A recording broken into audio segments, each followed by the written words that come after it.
마태복음 13장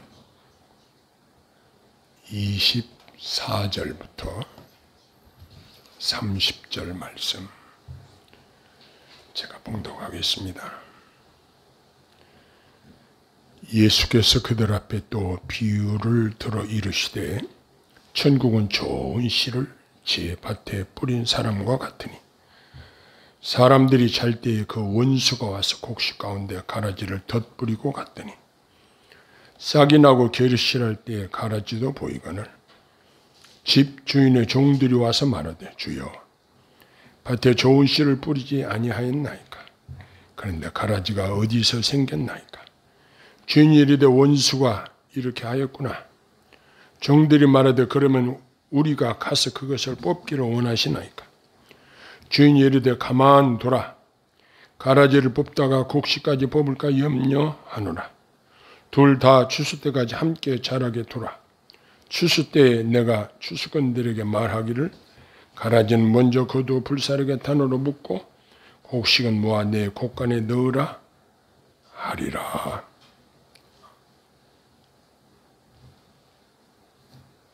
아멘.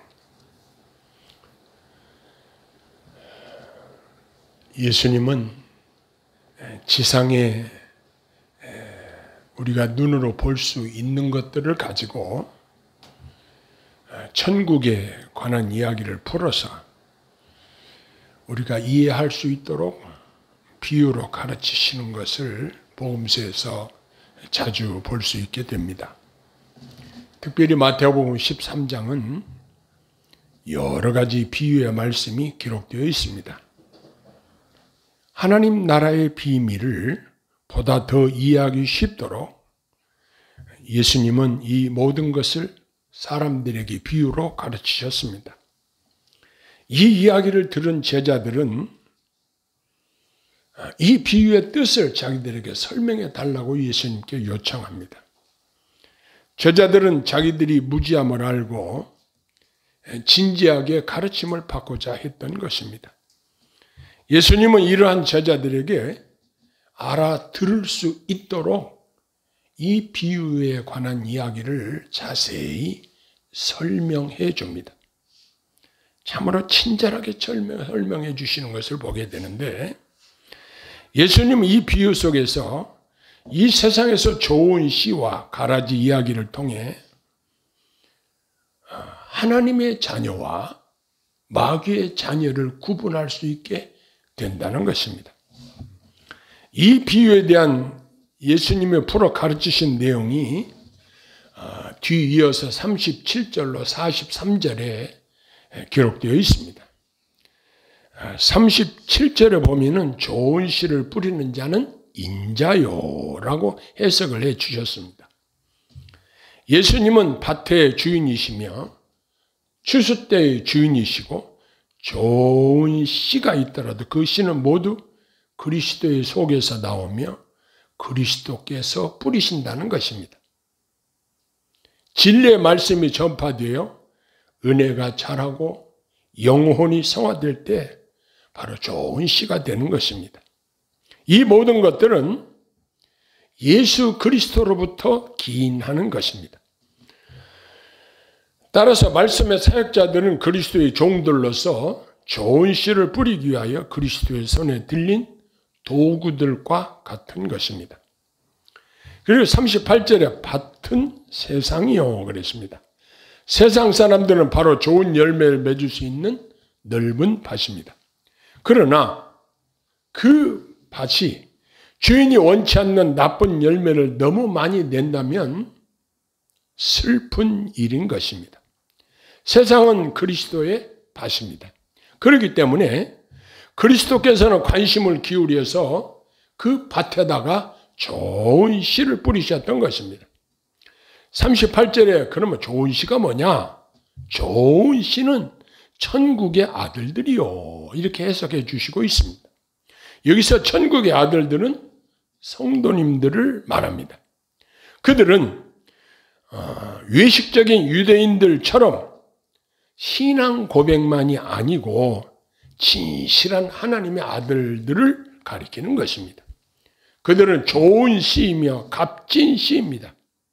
이 씨가 뿌려지듯이 성도들은 여러 곳에 심겨져 있습니다. 그들은 비록 뿌려진 장소가 다를지라도 여러 곳에 퍼져서 싹이 나고 자라고 열매를 맺게 하시는 것입니다. 그런데 38절에 보니까 가라지에 대해서 설명을 하시는데, 가라지는 악한 자의 아들들이요 라고 한 말씀이 있습니다. 그들이 바로 마귀의 아들들입니다. 그들은 이 세상이란 밭 속에 있는 가라지와 같은 것들입니다. 그들은 선을 행하지 않고 해를 끼치는 자들입니다. 그들은 곡식밭의 잡초와 같기 때문에 선한 식물들처럼 비를 맞고 햇빛을 받으며 알곡과 같이 흙에서 양분을 얻어 자랍니다. 그러나 그들은 밭의 주인이 원하는 선한 열매를 낼 수가 없는 것입니다. 39절에 가라지를 심은 원수는 마귀요 이렇게 말씀하셨는데, 마귀는 밤에 와서 그 밭에 가라지를 뿌려서 그 밭을 망치고 있습니다. 이 가라지들은 사람들이 잘 때 밤에 와서 뿌렸다는 것입니다. 이렇게 사단은 항상 회방할 기회를 노리는 것입니다. 그러므로 우리는 근신하고 깨어 있어야 한다는 사실을 생각하게 합니다. 원수 마귀는 가라지를 뿌리고 나서 아무도 모르게 가버렸습니다. 사단은 가장 나쁜 일을 행할 때 자신을 숨기려고 골똘하게 생각을 합니다. 원수가 가라지를 뿌리고 달아날지라도 가라지들은 저절로 자라나서 곡식밭에 큰 해를 끼칩니다. 그러나 좋은 씨가 뿌려졌을 때에는 그 씨에게 거름과 물을 주고 울타리를 쳐주며 잘 돌보게 됩니다. 그렇지 않으면 아무리 좋은 씨라도 결실을 기대하기 어려울 것입니다. 가라지는 싹이 나고 결실할 때까지 잘 구분되지 않습니다. 이와 같이 사람들의 마음속에 은밀한 악이 있다는 것입니다. 그 악은 그럴듯한 형태를 지니고 있지만 결국은 그 실체가 드러나게 될 것입니다. 결실이 맺어질 때 시험이 오면 진실한 열매와 위식하는 열매를 확실히 식별하게 될 것입니다. 그때 어느 것이 알곡이고 어느 것이 가라지인지 확실하게 알 수 있을 것입니다. 종들은 알곡과 가라지를 식별하게 될 때 그들이 주인에게 와서 27절에 주여 밭에 좋은 씨를 심지 아니했나이까 라고 말했습니다. 분명히 그는 좋은 씨를 뿌렸습니다. 그리스도께서 뿌리신 좋은 씨를 생각할 때에 우리가 놀라므로 가라지가 어디서 생겼지? 이렇게 질문하는 것은 당연합니다. 주님의 밭에 그런 가라지와 잡초가 난 것을 보는 것은 슬픈 일입니다. 다시 말해서 가라지 때문에 좋은 땅이 허비되고 좋은 씨가 제대로 성장하지 못했으며 그런 결과로 인하여 그리스도의 명성과 영광이 가려지는 것을 보는 일은 참으로 슬픈 일입니다. 주인은 가라지가 어디서 왔는지 즉시 알아챘습니다. 원수가 이렇게 하였구나. 그는 종들을 나무라지 않았습니다. 그들은 그것을 막을 수 없었습니다. 그것은 교회라는 밭 속에 알곡과 가라지, 악한 자와 선한 자, 외식하는 자와 진실한 자가 함께 섞여 있다는 사실을 암시해 주고 있습니다. 종들은 주인에게 이야기를 했습니다. 이 가라지를 뽑아버릴까요? 그런데 29절에 주인은 종들에게 이야기합니다. 가만 두어라. 가라지를 뽑다가 곡식까지 뽑을까 염려하노라 라고 했습니다. 일반적으로 알곡과 가라지를 구별하기 어렵다고 합니다. 이 말씀은 우리가 정확한 분별력이 부족하기 때문에 알곡을 뽑으려다가 가라지를 뽑으려다가 알곡까지 다칠 염려가 있기 때문에 가만두어라라고 말씀하십니다. 저의 그 잠시 농사 경험을 보면은 벼 포기 안에 피가 섞여서 자랄 때는 벼가 포기가 불어나지 못합니다. 그 피가 거름을 다 빨아먹고 피가 벼보다 더 왕성하게 자랍니다. 근데 그 피를 뽑으려고 이렇게 뽑으려고 보면은 벼까지 함께 뽑혀버립니다. 그래서 어떻게 하냐면 가을철에 씨가 여물기 전에 칼을 들고 논에 들어가서 소위 그것들을 칼피라고 합니다. 이게 열매가 있는 부분을 다 칼로 잘라서 뿌리는 놔두고 위에 열매 있는 부분만 잘라가지고 이렇게 모아다가 한쪽에다 모아놨다가 마르면 불로 태워버립니다. 그 피씨가 논에 다 떨어지면 다음에는 피밭이 되기 때문에 그 농사를 제대로 지을 수가 없기 때문에 피가 논에 떨어지기 전에 그걸 다 칼로 잘라가지고 태워버리는 것입니다. 그러므로 주님은 추수 때까지 인내하며 가만 두라고 말씀하십니다. 그런데 여기 추수 때는 39절에 어떻게 예수님께서 해석을 하시냐면 세상 끝으로 해석을 하십니다. 세상에는 종말이 올 것입니다. 그 추수 때는 사람들이 뿌린 대로 거두게 될 것인데 분명히 좋은 씨 알곡은 모아서 곡간에 들이고 가라지는 불에 던져 사르게 된다는 것입니다.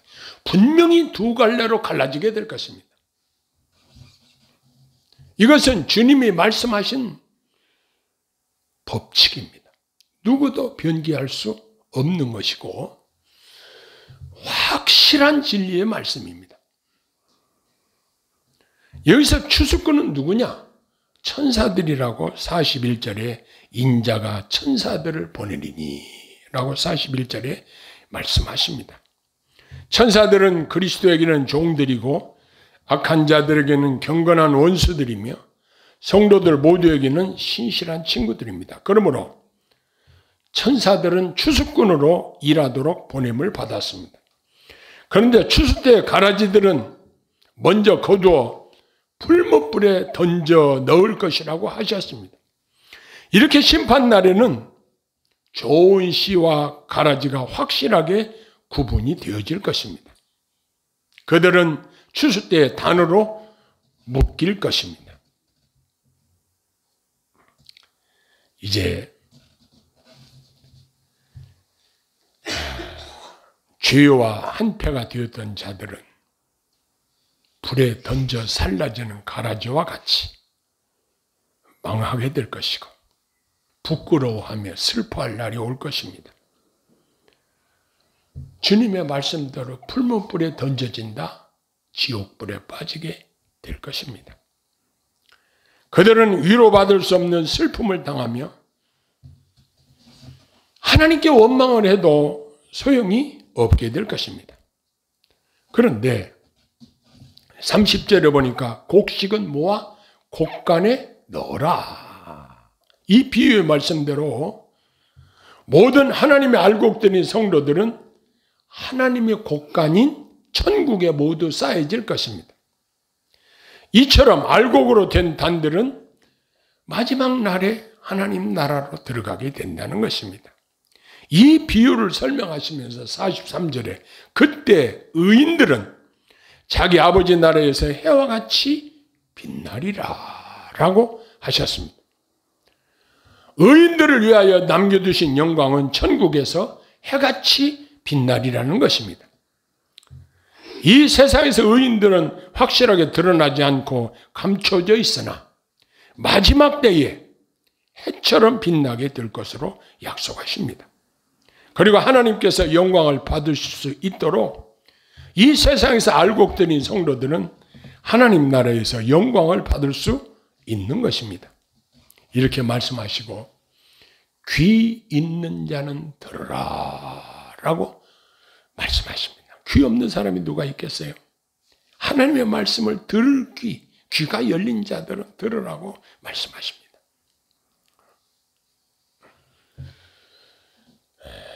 원래가 이게 농사를 짓다 보면은 아예 못자리에서부터 어렸을 때부터 피와 벼를 구분을 해서 피를 다 뽑아내는데 초보자들은 그것을 구분하기가 어렵습니다. 이처럼 어릴 때는 구별이 안 됩니다. 그런데 가라지와 같은 사단의 종들이 하나님의 종들인 것처럼 자기가 마치 신앙생활을 가장 잘하는 것처럼 자기들이 가장 신령한 것처럼 자랑하기도 하지만 하나님은 정확하게 알고 계십니다. 어떤 사람들은 내가 성경을 몇십 번 읽었다고 자랑하는 사람도 있고 기도를 많이 했다고 자랑하는 사람들도 있고 금식을 많이 했다고 하기도 하고 무슨 은사를 받았다고 자랑하는 사람들이 있습니다. 이런 사람들은 특별히 조심해야 합니다. 우리가 구별할 수 있는 것은 성령님이 영 분별의 은사를 주셔야 확실하게 구분할 수 있습니다. 또한 그 사람의 열매로 보아서 그 사람을 알 수 있다고 주님이 말씀하셨는데 사람의 열매는 무엇입니까? 그 사람의 말이 그 사람을 나타내는 열매가 되는 것입니다.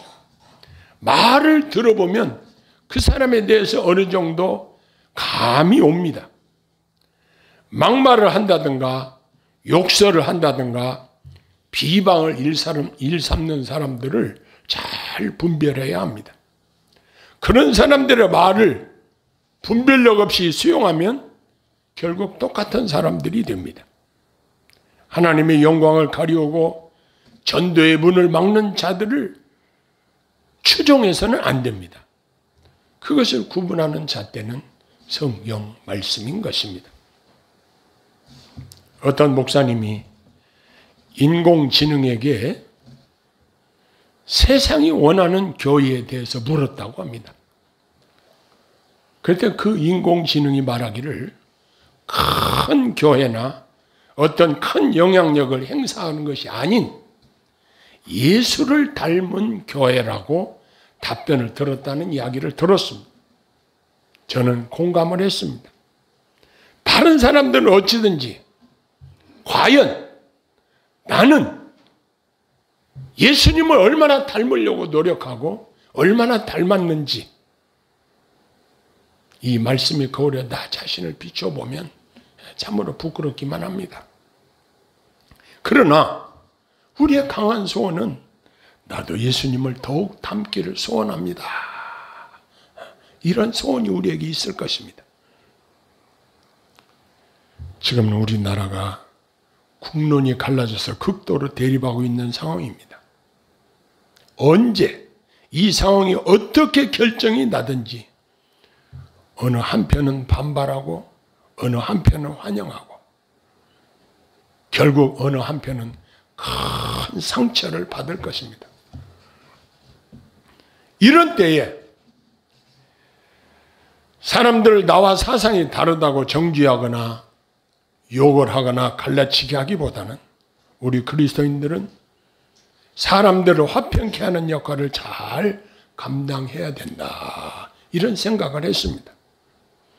모든 사람으로 더불어 화평하라고 부탁하신 주님의 말씀을 기억합니다.